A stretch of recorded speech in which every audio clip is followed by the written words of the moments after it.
안녕하십니까. 혼란한 정치 시사 이야기를 30년 정치부 기자의 촉으로 술술 풀어보는 송국근의 혼술. 12월 첫째 날 일요일입니다. 제 뒤로 보이는 강화문, 또 좀 더 안쪽으로 보이는 청와대, 지금 비가 내리고 있습니다. 어제는 이 강화문 광장에서 문재인 정권을 규탄하는 또 대규모 집회가 있었죠. 오늘은 비가 내리는 일요일입니다. 자, 최근에 청와대 주변을 둘러싼 여러 가지 의혹들이 쏟아져 나오고 있습니다. 문재인 정권이 임기 반환점을 막 돌았는데, 아마도 레임덕을 앞당길 수도 있는 그런 의혹들, 수사 결과에 따라서 그런 의혹들이 쏟아져 나오고 있습니다. 특히 지금 나오는 의혹들은 권력형 비리와 가까운 것인데 또 국정농단 성격도 있습니다. 그런데 이것의 주체가 된 인물들이 문재인 정권을 떠받치고 있던 그 핵심 실세들이 있기 때문에 정권 입장에서는 상당히 문제의 심각성이 있는 것입니다. 자, 어느 정권에서나 보면 우리나라 역대 대통령들을 보면은 어느 정권에서나 친위부대 성격의 세력들이 있었죠. 친위부대. 정권을 떠받치고 정권을 유지하고 또 그러다가 또 일탈을 해서 권력형 비리를 저지르고 그런 성격의 그 친위 그룹이 다 있었습니다. 박정희 전 대통령이나 전두환 전 대통령 같은 경우는 군부죠. 군부고 노태우 전 대통령은 기억하시겠지만 월계수회라는 전국적 규모의 사조직이 있었습니다. 박철원 전 의원이 이끌던. 그리고 김영삼 전 대통령은 민주산악회, 본인이 산을 좋아하면서 이끌었던 민주산악회가 김영삼 정권의 주축이 됐습니다. 민주산악회 출신들이. 그래서 그때 당시에 군부에 의존했던 박정희, 전두환, 노태우에 비해서 그러니까 그런 말이 나돌았습니다. 등산화가 군화를 밀어냈다. 그런 이야기까지 나돌 정도로 어쨌든 그런 핵심 세력이 있었다는 겁니다. 그리고 김대중 전 대통령은 뭐 연청 이런 조직도 있지만은 아무래도 호남의 그 열성 지지층들이 있었죠. 그리고 그쪽 사람들이 상당히 권력의 축을 형성을 했습니다. 노무현 전 대통령은 아시다시피 노사모 또 노빠 이렇게 부르는 그 열성 지지층이 있었고 그쪽 사람들이 또 권력에 많이 들어왔죠. 이명박 전 대통령은 영프라인, 영일포항, 그래서 영프라인 논란이 있었고, 박근혜 전 대통령은 뭐 아시다시피 뭐 박사모, 또 친박 정치인들 중에서도 또 진박, 진짜 친박 이런 세력들이 어쨌든 정권을 유지를 해갖고 뭐 성공을 거두기도 하고 실패를 하기도 했는데, 자, 문재인 정권을 보면은 이 정권의 친위부대는 돌아온 노사모, 노빠가 주축입니다. 노무현 전 대통령 시절에 국정의 중심에 섰던 사람들이 다시 한 9년, 10년 만에 다시 국정을 장악을 했죠. 장악을 하고 지금 2년 반을 나라를 이끌어 왔습니다. 그런데 지금 임기 반환점을 도는 시점에 이 정권의 주축 세력이 상당한 위기에 빠져 있습니다. 자, 뭐 여러 가지 세력 그 정권을 유지하는 핵심 세력이라고 그래도 여러 가지 갈래가 있습니다. 서로 겹치기도 하고. 그런데 일단 문재인 정권을 구축하고 있는 그 핵심 세력 그러면 가장 많이 이야기 나왔던 것이 이른바 광흥창팀이죠. 광흥창팀. 뭐냐면은 이 광흥창이라는 것은 저 마포에는 한 전철 지하철역 이름이죠. 그 광흥창역 인근에 있는 사무실에서 모여서 문재인 대통령의 대선을 준비했던 그 팀이 있었습니다.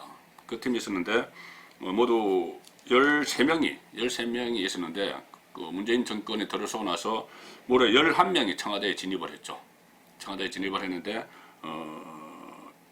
임종석 초대 비서실장부터 또 송인배 제일 부속 비서관 지금은 나갔죠. 그리고 또 최근 논란이 되고 있는 윤건영 국정상황실장, 여기서부터 탁현민 전 청와대 선임 행정관까지 전부 다 광흥창팀 소속이었습니다.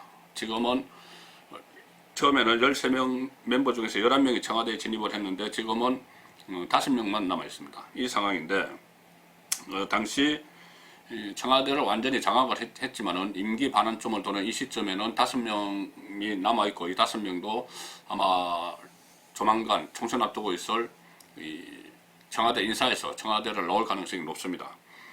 당초에는 이 강흥창 팀이 일단 청와대를 장악을 해서 국정을 2년여 동안 운영을 했고 내년 총선을 통해서 국회에 대거 진출을 해서 또 이해 권력을 장악을 한다 이런 시나리오가 있었다고 하는데 지금은 어려워졌습니다. 왜 그러냐면은 이 구성한 멤버들의 힘이 상당히 빠졌고 일부는 권력형 비리 의혹에 휩쓸려 있기 때문입니다. 자, 가령 임종석 비서실장도 여기 출신이 강흥창팀 출신인데 임종석 전 비서실장이죠. 전 비서실장은 사실상 정계 은퇴를 선언한 상태입니다. 종로 출마를 위해서 집까지 옮기고 했는데 어떤 연유에서인지 뭐 일부에서는 다른 어떤 의혹에 또 연루된 거 아니냐 이런 이야기도 나오지만은 확인되지 않은 것이니까요. 어쨌든 출마를 접고 사실상 정계 은퇴를 선언을 한 상태입니다. 그리고 송인배 전 정무비서관은 2심에서 정치자금법 위반 혐의로 유죄 판결을 받은 상황이고 윤건영 국정상황실장은 아직 청와대에 있습니다. 윤건영 국정상황실장은 제가 말씀드린 대로 유재수 전 경제부시장, 부산시 경제부시장 감찰 무마 의혹으로 지금 여론의 도마에 올라와 있습니다. 그때 당시 유재수와 감찰기관 중에 그 보안성이 과한 텔레그램 메신저로 서로 연락을 주고받았다는 거죠. 그런 의혹이 있습니다. 그리고 사실 실제로 강흥창팀을 만들고 이끌었던 사람은 양정철 현 민주연구원장입니다. 민주당 민주정책연구원장 양정철 씨인데 양정철 씨는 뭐 그동안도 여러 가지 논란이 있었죠. 그 서원 국정원장과 심야에 뭐 술집에서 밀담을 나눴다든가 여러 가지 논란이 있었는데 최근 이 권력형 비리와 관련해서도 모 대형 병원의 거액 대출 의혹 사건, 그 사건에 연루가 된 게 아니냐 그런 보도가 나오기 시작을 했습니다. 이렇게 강흥창 팀이 여러모로 문재인 정권 임기 중반을 맞아서 힘이 빠졌는데 또 하나의 문재인 친이그룹을 보면 이런 게 있습니다. 여기 강흥창 팀과 겹치기도 하지만은 제가 조금 전에 처음에 말씀드릴 때 박근혜 전 대통령 시절에 친박을 넘어서 진박 이야기를 했는데 문재인 정권에서도 진문 이야기가 나왔었습니다. 진문. 친문 중에서도 진짜 친문. 정말 문재인 대통령의 핵심 측근들, 권력을 가지고 국정을 좌지우지하는 그런 위치에 있는 사람들. 그 이야기가 나왔었는데 이 진문, 진짜 친문 여기에 포함된다고 거론됐던 인물들이 지금 권력형 비리 의혹에 상당히 많은 사람들이 휩쓸려 있습니다. 줄줄이 휘말려 있죠. 자, 지금 현재 조국 사태에 이어서 지금 양대 스캔들, 그러니까 권력형 스캔들이라고 하면은 하나는 유재수 감찰 무마, 그리고 또 하나는 청와대가 울산시장 선거, 작년 울산시장 선거에 개입했다는 의혹, 이 두 가지인데 이 두 가지 의혹에 전부 다 이른바 진문으로 불리는 사람들이 이름이 줄줄이 거명이 되고 있는 거죠. 가령 예를 들어서 두 의혹, 유재수 울산시장 선거의 두 의혹과 관련해서 윤건영 현재 국정상황실장이 거론이 되고 있습니다. 그것은 조금 전에 말씀드렸고 여기에 등장하는 또 한 명의 중요한 인물이 이호철 전 대통령 민정수석비서관 노무현 정권 때 이호철 씨가 부산 인맥을 사실상 관리한다는 그런 소문이 있고 그래서 이호철 씨가 유재수 감찰 무마 과정에서 개입했을 뿐 아니라 또 그렇게 비리 의혹이 있었는데도 그냥 금융위원회에서 절거문이 나와서 결국은 부산시 경제부시장까지 가는데 부산 인맥을 관리하는 이호철 씨가 개입한 거 아니냐 그런 의혹이 본격적으로 나오고 있습니다. 그리고 또 한 명은 김경수 경남도지사입니다. 드루킹 사건으로 그렇게 말이 많은 김경수 경남도지사도 윤건영 실장과 마찬가지로 유재수 씨와 텔레그램 메시지를 주고받았다. 그런 것이 검찰들이 지금 자료를 확보를 했습니다. 근데 이 텔레그램 메시지 이것은 사실은 검찰이 처음 확보한 것이 아니고 2017년에 김태욱 특별감찰반 수사관이 그 팀에서 이미 다 확보를 했던 건데 지금 묵혀놨다가 지금 검찰이 다시 그것을 끄집어낸 겁니다. 그리고 또 한 명의 새로운 이름이 등장하는데 이번 이 스캔들에서 권력형 비리 의혹 스캔들에서 전경덕 현재 대통령 총무비서관실 선임 행정관입니다. 근데 전경덕 행정관도 윤건영, 김경수와 마찬가지로 텔레그램 메시지를 주고받고 특히 전경덕 씨는 이 금융위원회를 중심으로 하는 금융계 인사를 유재수 씨와 긴밀하게 의논을 했다. 비선 쪽에서 의논을 했다. 그런 의혹에 또 휩쓸려 있죠. 그리고 한 사람, 중요한 사람입니다. 백운우 현 민주정책연구원 부원장, 전 청와대 민정비서관. 백운우 씨는 모든 의혹에 다 연루가 되어 있습니다. 이 사람들과 지금 말씀드린 이 사람들과 문재인 대통령의 관계를 살펴보면 얼마나 이 사람들이 문재인 대통령과 가까운지 알 수가 있습니다. 간략하게 말씀드리면 노무현 정권 때 이호철은 그때 노무현 정권 때 문재인 민정수석을 할 때 이호철 씨는 그 밑에 민정비서관이었습니다. 그리고 백원우 씨는 또 그 밑에 민정수석, 민정비서관 밑에 또 행정관이었습니다. 같이 일을 했고 또 그 이후에도 같이 동고동락을 했던 사람들이죠. 김경수 지사는 보통 노무현의 마지막 비서관 이렇게 불리죠. 그리고 문재인 대선 캠프에서 밀착 수행을 하는 수행팀장을 했습니다.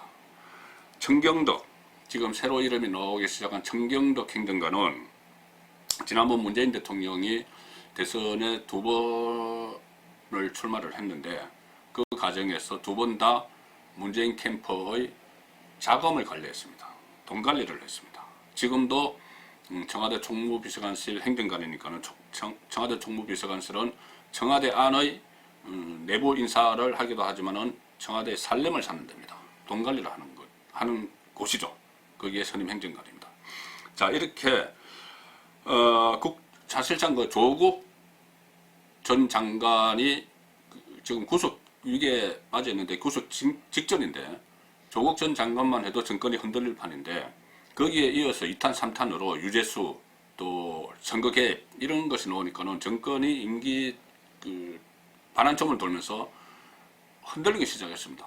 어떻게 보면 이 기반이 제가 말씀드린 강용상 팀, 진문그룹 또 조국 이런 사람들이니까는 기반부터 지금 흔들리고 있는 그 상황이죠. 그 상황에서 그렇게 되면은 이 수사 결과에 따라서 또 수사 결과가 어떻게 나오든지 여론의 흐름에 따라서 문재인 정권의 레임덕 권력 노수 현상이죠. 레임덕은 불가피해집니다. 불가피해지는데 이 임기 절반을 남겨놓고 벌써 레임덕에 빠지면은 참 나라가 걱정이 되는 거죠. 그 정권이야 그렇다 치더라도 나라가 걱정이 그런 상황인데 자, 이것을 문재인 대통령이 어떻게 돌파를 해 나갈지 모르겠지만 지금 상황으로 보면은 문재인 대통령도 그렇고 지금 정권의 핵심 그룹, 특히 이너서클에 있는 사람들이 문제의 심각성을 전혀 모르는 것 같습니다.